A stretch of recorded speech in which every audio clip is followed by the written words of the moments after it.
If you want checks and balances, vote Trump. Glenn Reynolds.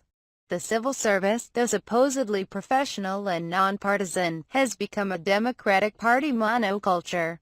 So I've made no secret of being unhappy with my choices in this presidential election. A feeling that I share with most voters, judging by the polls. Trump is a blowhard who seems to have something of a man-crush on Vladimir Putin. His business dealings are as shady as you'd expect a New York real estate developers to be. His campaign has been a madhouse, and even on the positions of his that I like, I don't have a whole lot of confidence that he'll actually deliver. Hillary, on the other hand, is, well, a crook.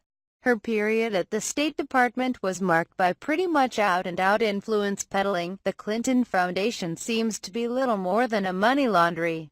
And when she's asked to explain herself, she sounds like a mafia boss's lawyer, only less believable. I could vote third party, of course, as I have in the past, but that's not super appealing either.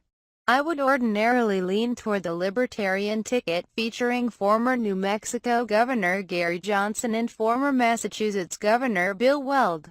But their positions on a lot of issues I care about aren't especially libertarian. Weld on Second Amendment rights sounds, well, like a Massachusetts governor. And Johnson seems to care more about marijuana rights than religious freedom.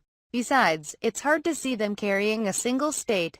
The quixotic candidacy of Evan McMullin, backed by some, never Trump's, Republicans, seems even less likely to accomplish anything, except maybe keep some consultants employed. And I interviewed Green Party nominee Jill Stein last election cycle, and she's a nice lady, but her chances look even poorer. And her outright socialist platform would be a disaster in the unlikely event she won. So what to do? Well, the answer to me comes from a column by Bill McGurn in the Wall Street Journal, noting that the worst scandal in Hillary's email scandal isn't what Hillary did. We expect her to act like a crook, but rather that the supposedly professional, nonpartisan civil service rolled over for her, and even offered cover. As McGurn writes, even today her former department is still resisting efforts to make public the emails she tried to hide. Groups such as Judicial Watch have done yeoman's work in forcing the emails into the sunlight, but they have also had to get court orders to pry them out of an obstructionist State Department. It's a disturbing pattern, and unfortunately it's not limited to state.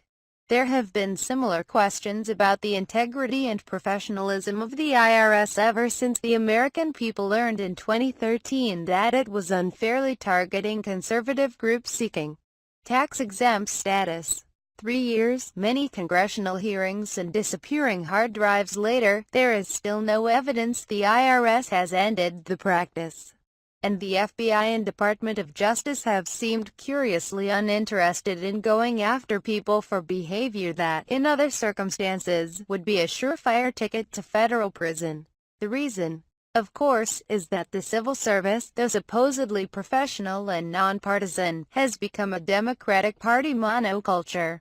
Federal employees overwhelmingly vote for Democrats, donate to Democrats, and, by all appearances, cover for Democrats as a routine part of doing their job. When Richard Nixon tried to weaponize the IRS, top officials at the service made a stink. Under Obama, the IRS weaponized itself. And, of course, the press is in the tank for the Democrats as usual. Bad news about Obama and Clinton has been soft-pedaled, with reporters sometimes admitting that they don't want to help Trump. So if the choice in 2016 is between one bad candidate and another, and it is, the question is, which one will do the least harm? And, judging by the civil service's behavior, that's got to be Trump.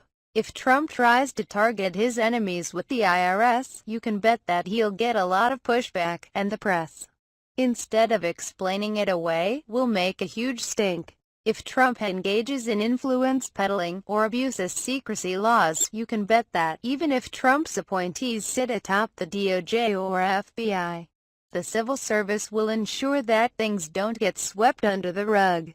And if Trump wants to go to war, he'll get far more scrutiny than Hillary will get, or, in cases like her disastrous Libya invasion, has gotten. So the message is clear. If you want good government, vote for Trump. He's the only one who will make this whole checks and balances thing work.